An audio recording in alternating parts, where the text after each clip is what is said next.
particular webinar so that we can share. I would also suggest that please, if you've not listened to any of our webinars, the recordings are on Wits eLearn, that is the Sakai platform.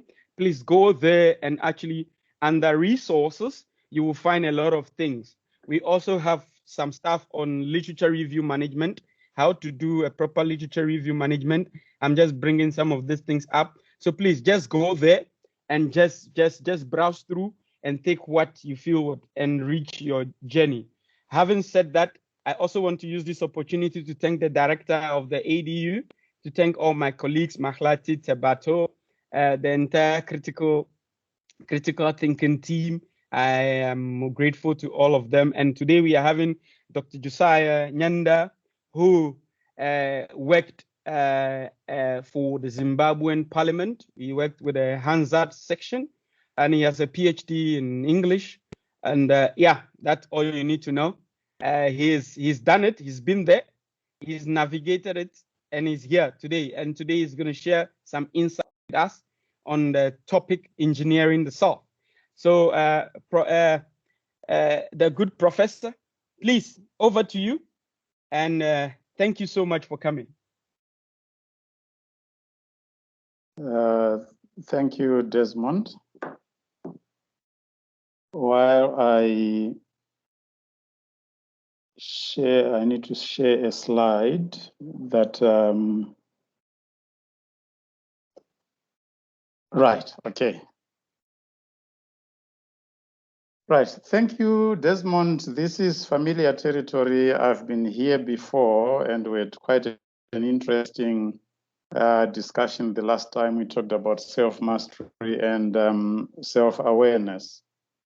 This afternoon, my presentation is titled Engineering the Self, Making Critical Thinking a Way of Life. Making critical thinking a way of life by engineering the self. In coming up with this topic, especially the engineering of self part of the topic, I had to tread carefully, knowing that the majority of my audiences are engineers. And treading carefully or treading with caution meant that I would need to put a disclaimer to my understanding and use of the word and field of engineering.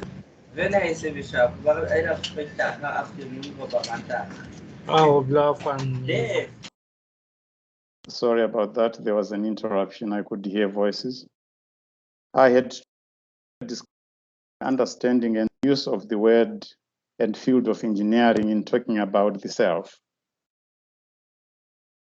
And lest I be called to order, here is my disclaimer. I am not an engineer. And in my pretense to know something about engineering, if I score an own goal, colleagues, feel free to call me to order. That way I'll definitely learn. That's my disclaimer. So I am borrowing from the idea of design, building, constructing, inventing, and reinventing for purposes of continuous improvement. How do we design, build, construct, invent, and reinvent a self that is firmly rooted on solid grounding that enables us to contribute meaningfully to life? And I am saying, make critical thinking a way of life. The self is and can indeed be designed, built, constructed, invented, and reinvented, depending on and as a response to environmental forces and challenges and changes. In other words, the self is engineered. But in order to do that, I'm posing the claim that you need critical thinking. And talking about critical thinking as the firm foundation upon which the self should be grounded, don't go far from your field of study. Instead, think of the suspension system of a car, the whole frame upon which the body or shell of a car sits, the different components of the suspension system. I have here in mind tires, springs, shock absorbers, linkages, tie rod ends, ball joints, drive shafts, the frame itself or the chassis, half shafts, prop shafts, steering wheel, tire pressure, all the components that complement each other in order to give comfort to car handling and traction. But if any of these components is compromised, something as seemingly significant as tire pressure or wheel alignment and balancing, the level of comfort and traction will also be compromised. What we are saying is there should be alignment and balance. Or to take it further, think of how the largest cruise ship as of 20 June 2020, the Symphony of the Seas, that's the name it is given, the Symphony of the Seas, with a gross tonnage in terms of weight of 228,081 tons. It is 361 meters long, 65.7 meters wide, and a passenger holding capacity of 6,680 passengers. Think of how this massive human invention floats on water. Or to take it even further, think of the world's largest passenger wide-body aircraft, the Airbus A380-800 plus, or that longest suspension bridge. Well, there is a question, are there slides to view? No, there's only a slide with the topic.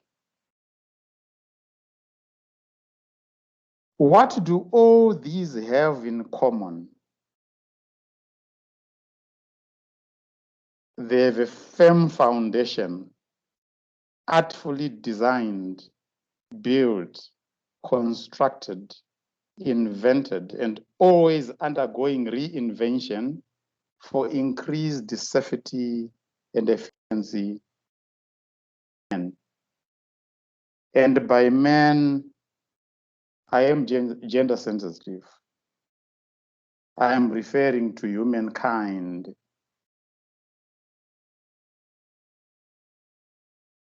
Similarly, the self,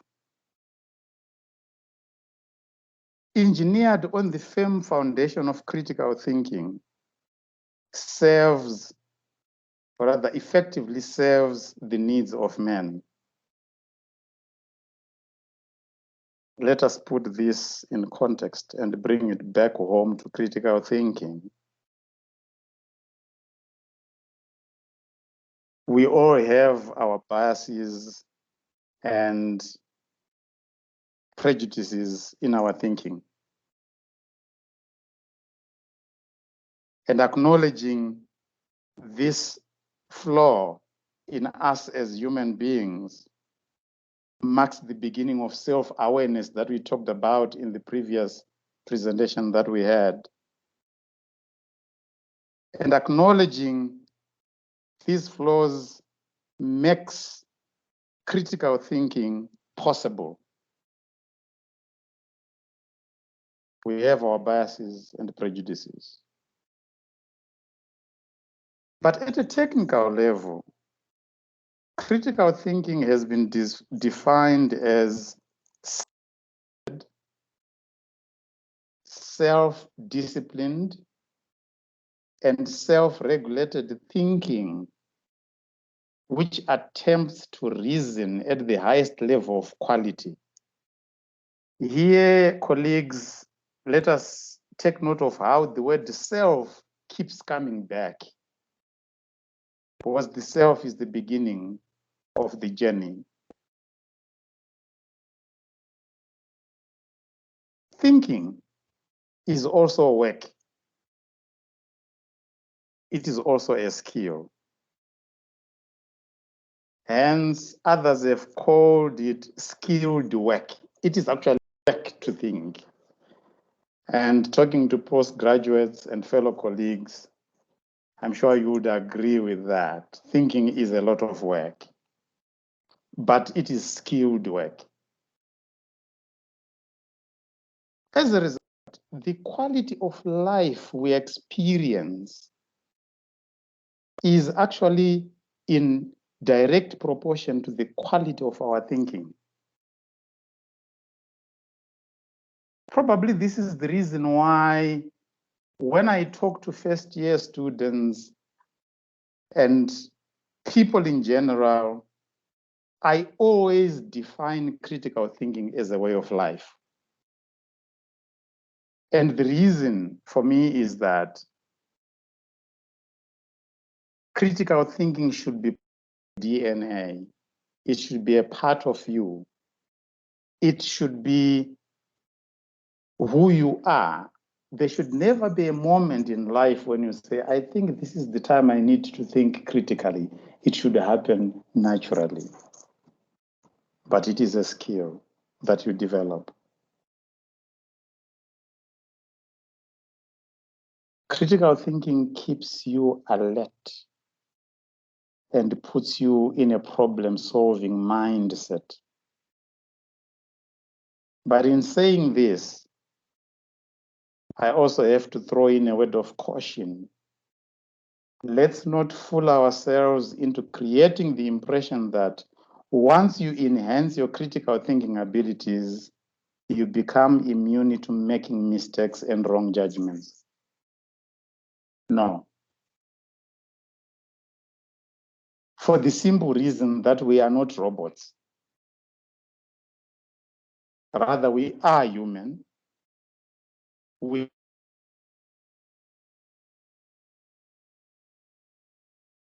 make mistakes. But critical thinking says we should be honest about ourselves and about our limits. Such open-mindedness is a form of that helps us make informed and reasoned judgments.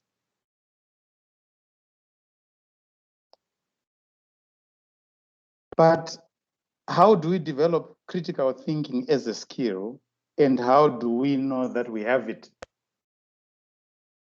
And do we ever get to a point where we stop engineering the self, or it is a continuous process?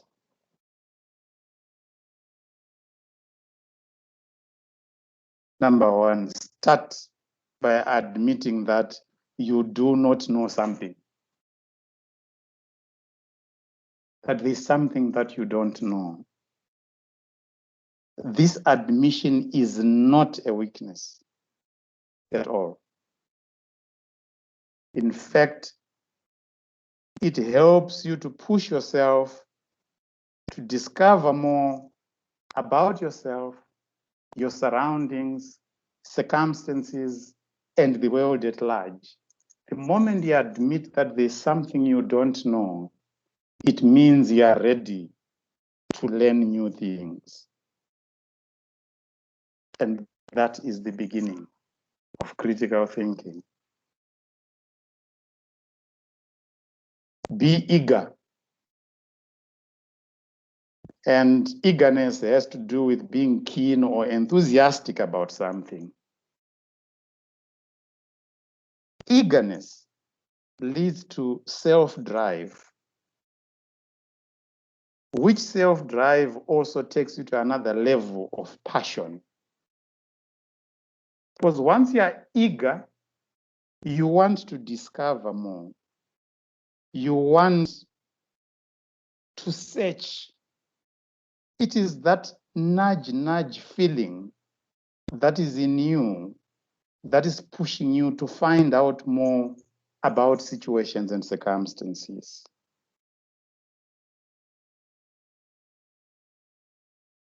Number 3, be a skeptic.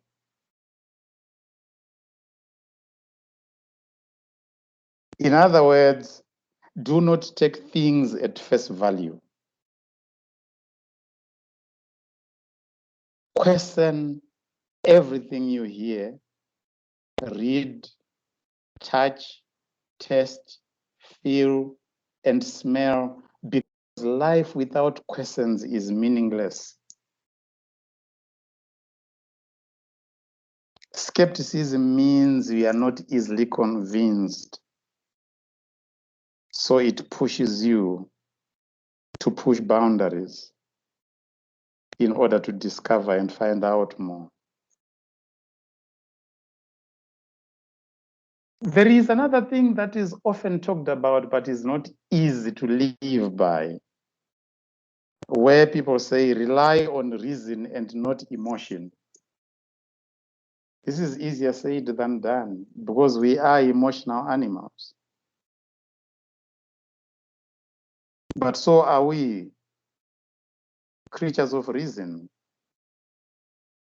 How do we balance reason and emotional intelligence? How do we control our emotions even in the most difficult of situations and circumstances so that the decisions we make and the judgments thereof are driven by reason? There is need to strike that balance. There is need to strike the alignment that we talked about when I mentioned the vehicle suspension. How do we align reason and emotions, and how do we balance the two so that we find ourselves making reasoned and well thought out decisions? Avoid hasty judgments. Avoid hasty judgments. It is part of our nature to respond to situations hastily. When we are asked questions, when we are challenged, and when we find ourselves in difficult situations, we always respond with haste. And that alone sometimes drives us to make wrong decisions and wrong judgments.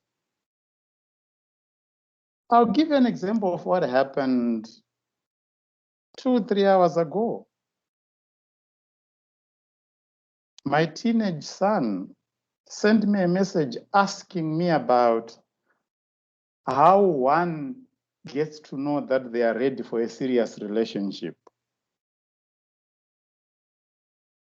It was a WhatsApp message because he is in a different country altogether. Instead of responding via WhatsApp, I made a call and I laughed and said, this subject requires us to talk at length. I'm currently preparing for a webinar that will be starting at 4:30. Allow me to call you tomorrow, then we can have a discussion. But I said to him, this would not have been the response that I would have got from my parents because I have a different generation of parents. In fact, these are questions we would never ask our parents because we grew up in an environment where asking questions was not allowed. But here we are bringing up a different generation that has the boldness to ask such questions, and by responding and laughing about it, people get closer to each other. I will not claim to be a perfect father at all, but instead of giving a hasty response, I said, let's talk tomorrow. I'll be the one to give you a call, and then we talk in depth about it. Be willing to reassess information. That willingness and readiness to reassess information says to you, you already have information about a situation, about a concept, about a certain subject. But you are ready and willing to reassess it, ready to accept new evidence, explanations, and findings. In other words, you are maintaining an open mind to alternative interpretations, and you are willing to evaluate a broad range of viewpoints and perspectives. That is the roadmap to continuous learning and growth. The willingness and readiness to reassess information. The other thing, learn from experience.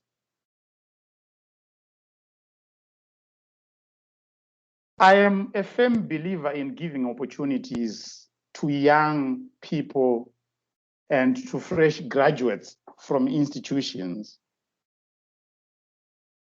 Because oftentimes when companies advertise, they mention qualifications and they say in 5 years experience will be an added advantage.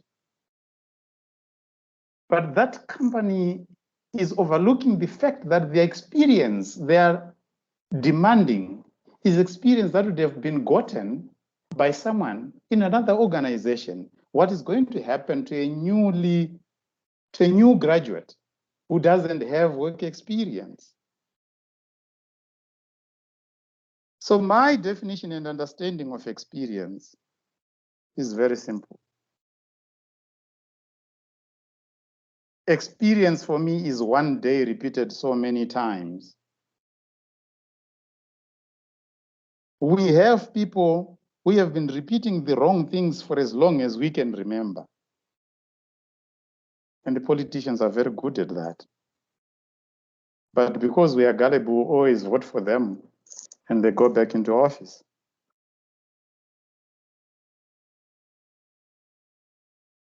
People who repeat the wrong things are those who do not reflect.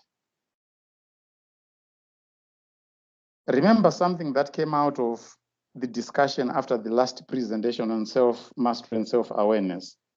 One participant, a colleague of mine who is a psychologist, said that self-reflection is a difficult thing to do because most people are afraid of seeing themselves in the mirror.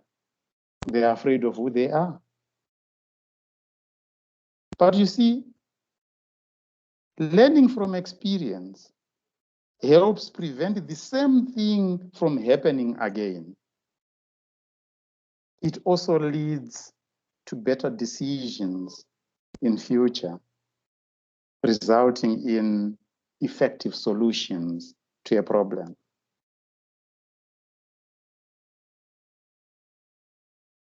The other thing, read. In other words, be mindful of what you watch and what you read. Does it enhance your being and develop your consciousness? Besides reading about your field of study, what else do you read? Do you read to get inspired and to inspire? Do you read for entertainment? Do you read to have a broad perspective of situations, broad perspectives which, in other words, transform you into a T-shaped person that which we mentioned in the previous presentation? But what also do you watch? And what does it say about how you are engineering the self? Because more often than not, people forget not what they see, but they easily forget what they hear. I watch mega structures. I also watch the Home Channel, Ignition, investigative channels, sport, sometimes news, even though news are depressing. I watch the world's most dangerous roads and National Geographic, especially animals on a hand. Yes, animals survive on instinct, but if you look at the way lions hunt, the strategic thinking, the mapping of the hunt itself, and how they identify the weakest link in the pack, it's amazing. In fact, there's a video of animals, lions on a hunt, hunting the giraffe in particular, how they push it from the plain ground into where there are rocks and stones because of the height of the giraffe. They are aware of the fact that if it is where there are rocks, it doesn't have balance. Think about that. And think about how such videos can be used for strategic management and strategic thinking, even in organizations, for problem solving, for coming up with robust, concrete, reasoned solutions. I am crazy like that. That's why I watch these things. We are different, but what do you gain and what do you take from what you watch, from what you read? The other thing also is write. Write, put down ideas on paper. This is one of our main weaknesses. The point I'm making is document your thoughts and ideas. The way we package and is very important. It means that initial ideas or thoughts, once archived, can be revisited, edited, and improved on. This is how we have been developing papers. This is how we have been writing. An idea comes, I document it. I actually have a folder full of ideas that I have need to work on. Because if I don't document these ideas and thoughts, I forget. But let me add, how much time do you spend on social media? Well, no, I mentioned social media the other time. But how much time do you spend on social media following other people's lives?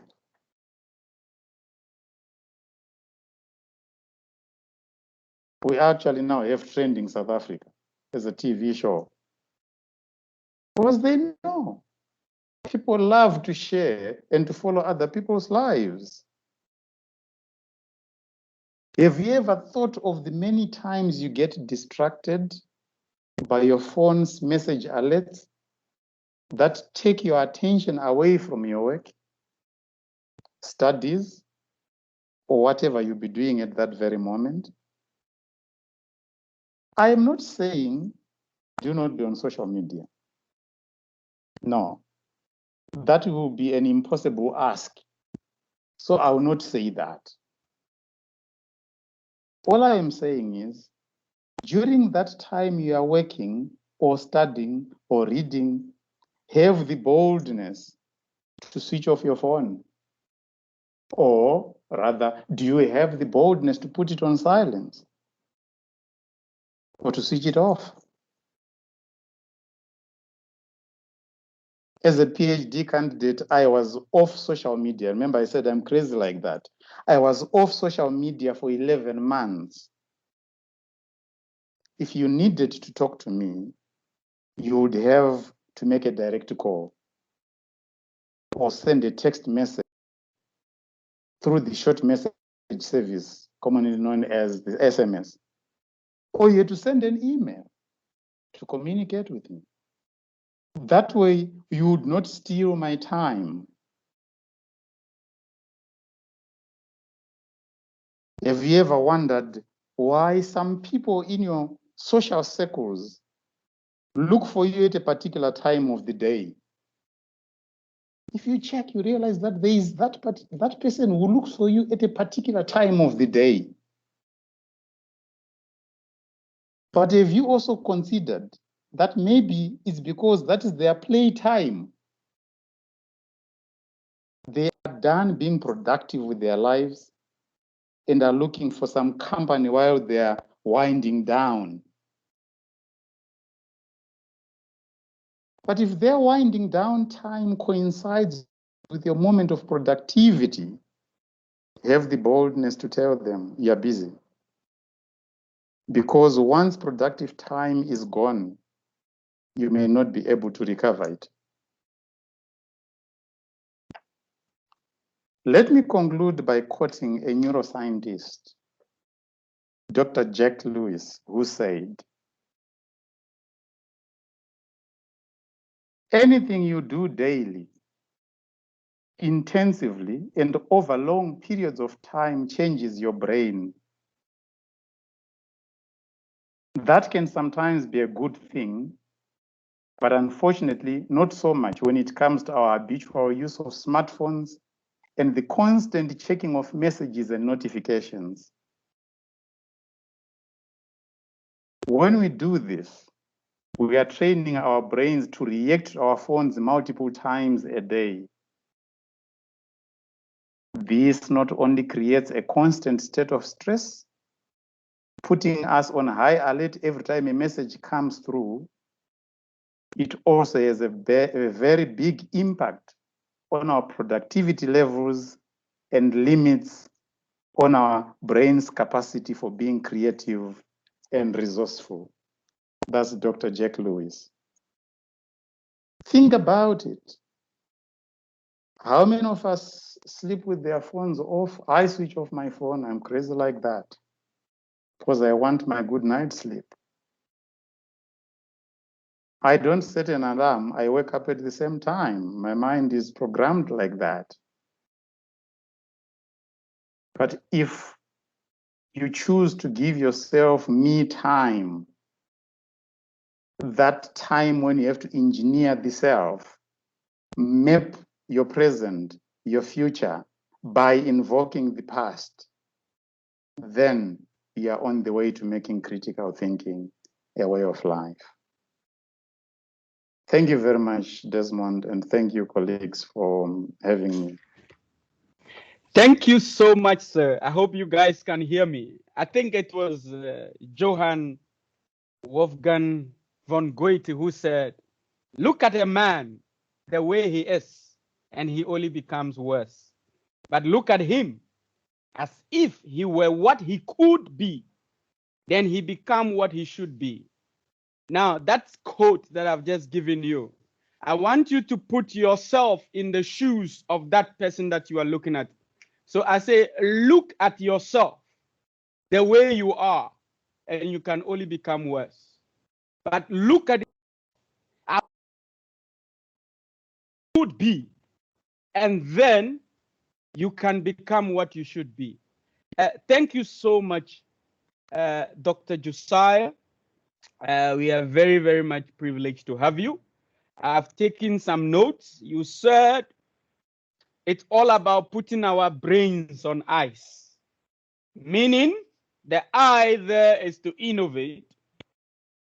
The C there is to become creative. And then the E is to make sure you become an expert in the field that you find yourself.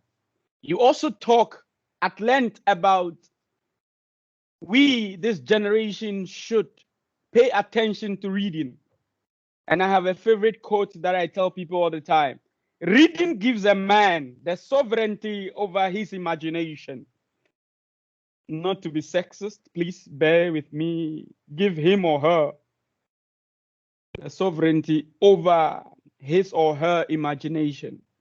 You also talked about the fact that we should learn to write. We need to learn to write. Writing with a hand, not typing with a hand. I think we need to keep some form of a journal. If we are going to navigate this postgraduate journey, if we are going to become an expert, if we are going to become the text that people should read, not the appendage that they would barely refer to, we need to learn how to write. It was Ray Bradbury, 20th, 21st American celebrated author, that said he learns to write for 69 years of his life. There was a woman who was interviewed recently, and he said he wrote 75 books in a year by writing 200 words every day. I'm a testimony to that fact by saying to you that, look, if you are going to engineer yourself and going to make sure that this degree you are doing would mean something, you need to write. When I started my PhD, I started writing. Every day I dedicated at least 15 to 30 minutes to write. And also what I did was I was looking at 2 journal articles every day. I read it and I summarize it. And then I have 15 to 20 minutes where I read something that is of worth to me. You see, we don't pay average people to become phenomenon. If you are not good, you are not good. We don't celebrate second places.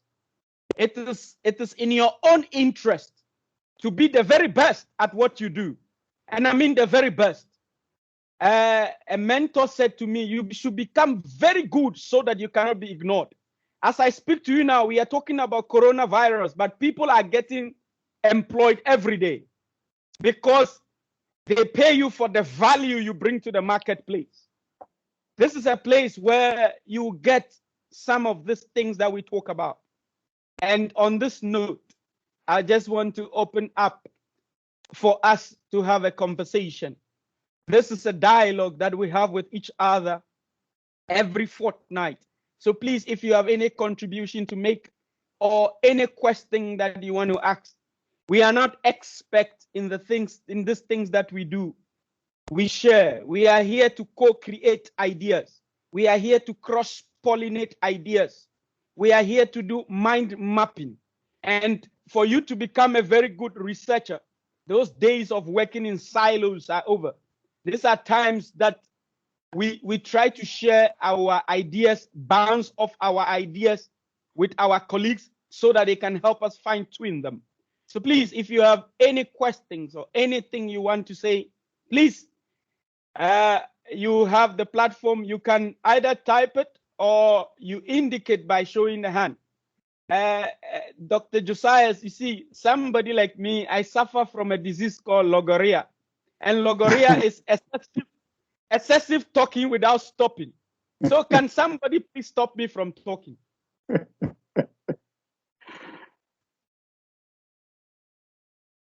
Do we have anyone who wants to say something? I know that we are doing all kinds of stuff, but this is where we pause and then we take stock and see, am I on track? Yes, we are waiting. Or I think the message has been well delivered that we don't have anything to add. Well, they say silence is golden.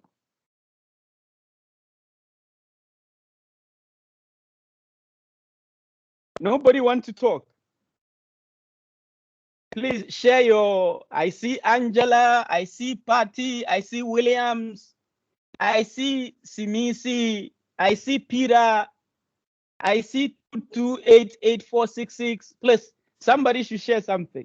At least tell us your impression with this section of our webinars. You can, anything that comes to mind, you can say it. There is nothing like a stupid idea or a stupid question or a stupid answer.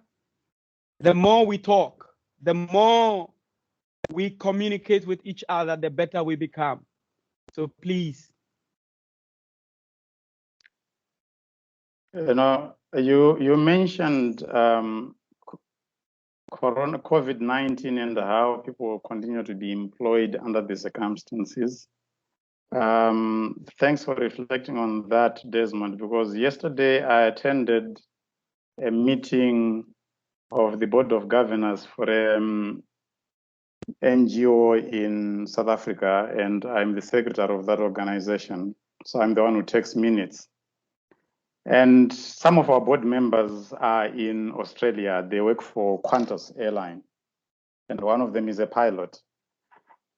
And throughout the meeting, he kept referring to COVID-19 opportunities and not challenges. He kept referring to COVID-19 opportunities. And for me, that was a moment of reflection. Where others are seeing challenges, this is a person who has been without a job because he's a pilot. And we know that airlines were grounded.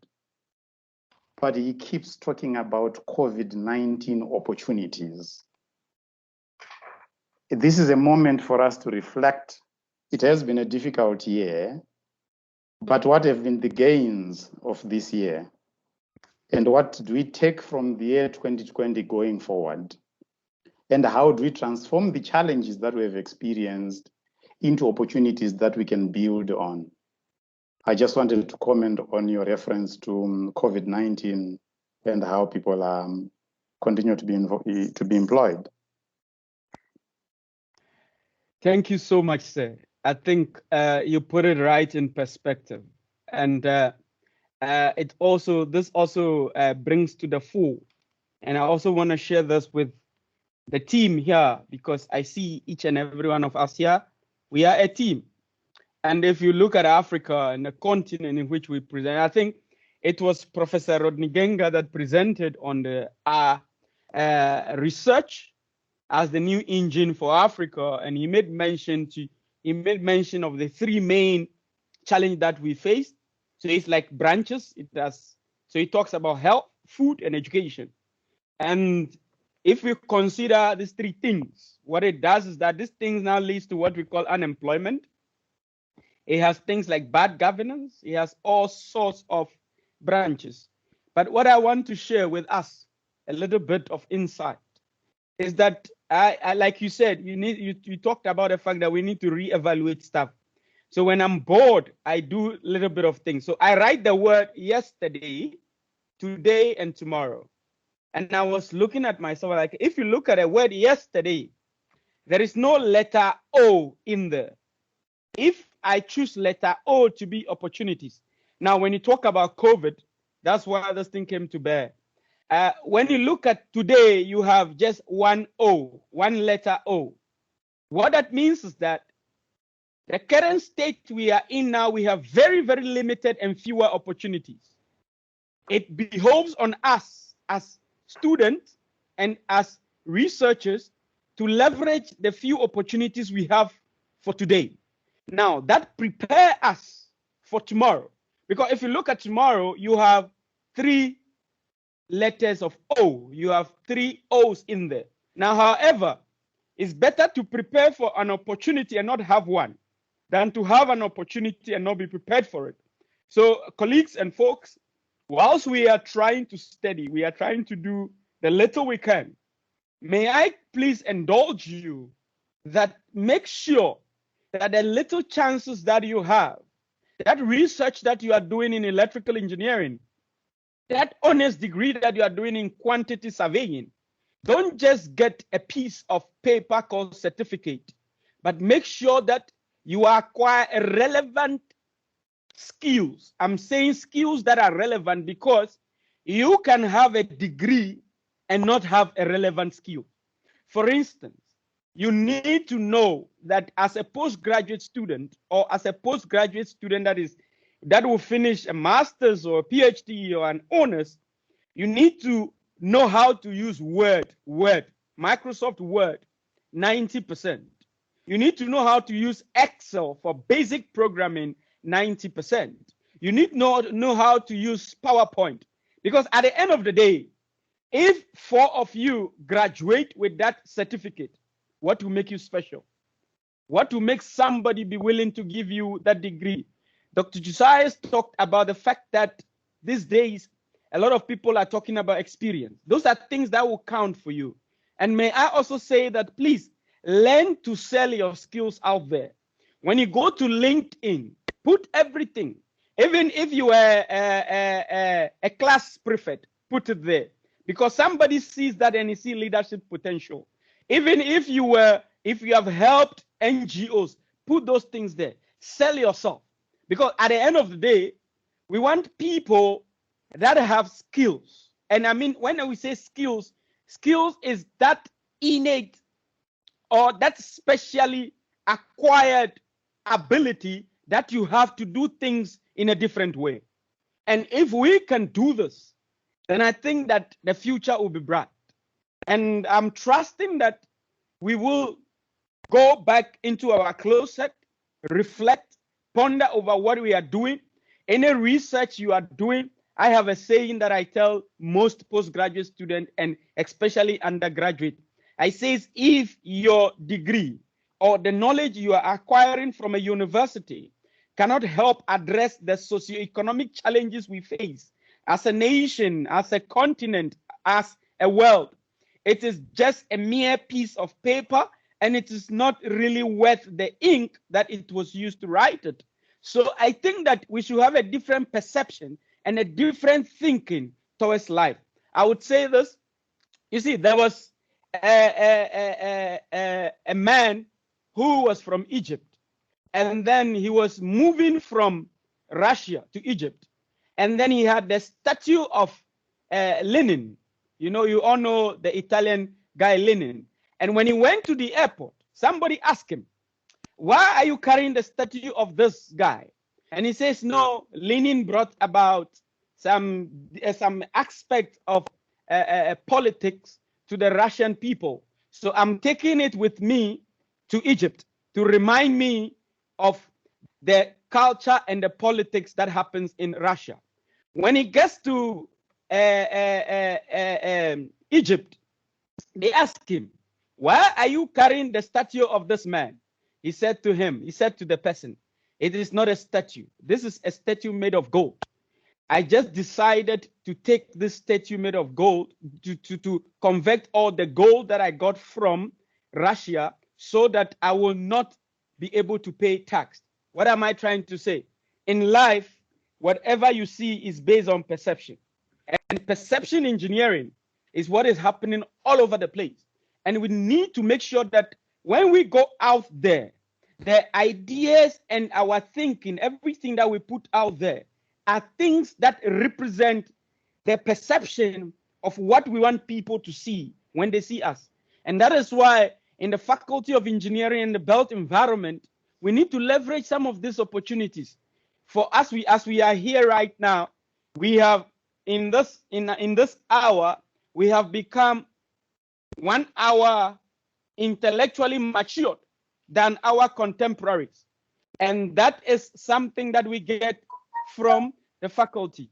So please, thank you so much for coming. I don't know, I see Mr. Tebato here. I don't know if you want to say something, or Mr. Josias, you want to have some few words as we bring this particular webinar to a close. I will give the opportunity to Mike if he has anything to say.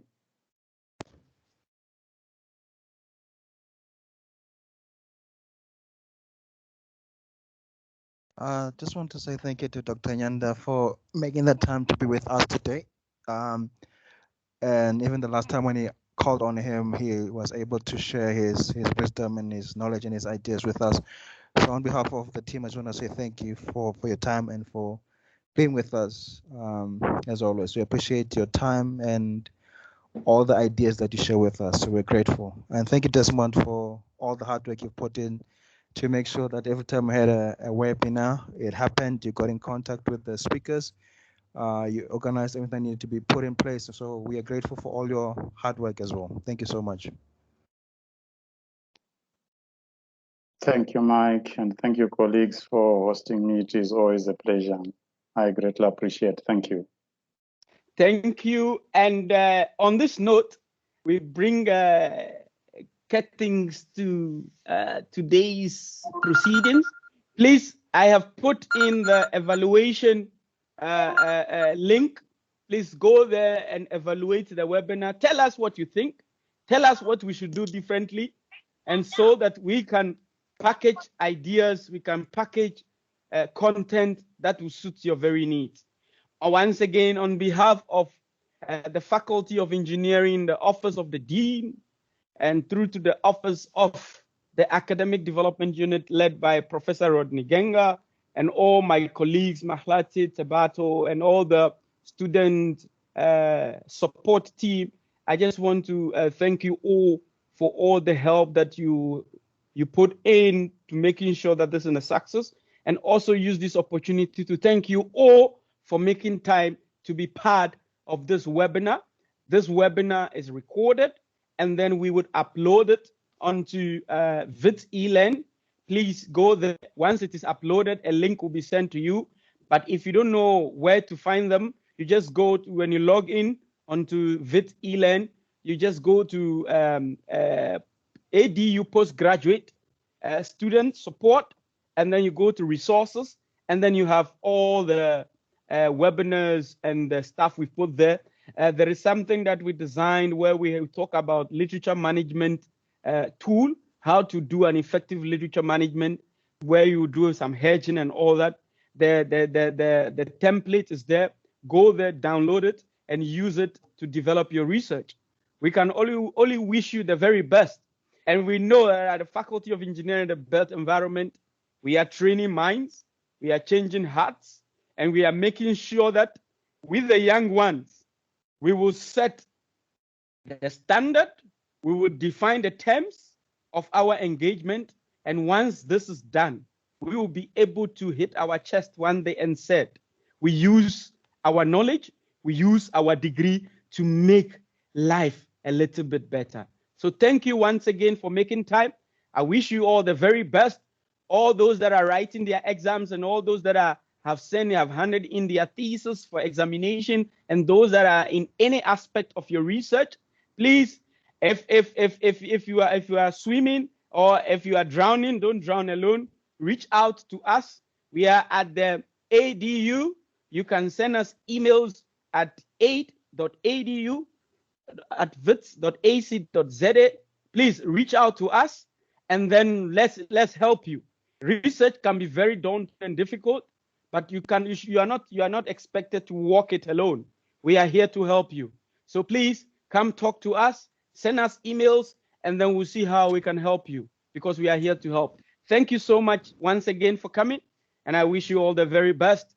And we are adjourned. Thank you.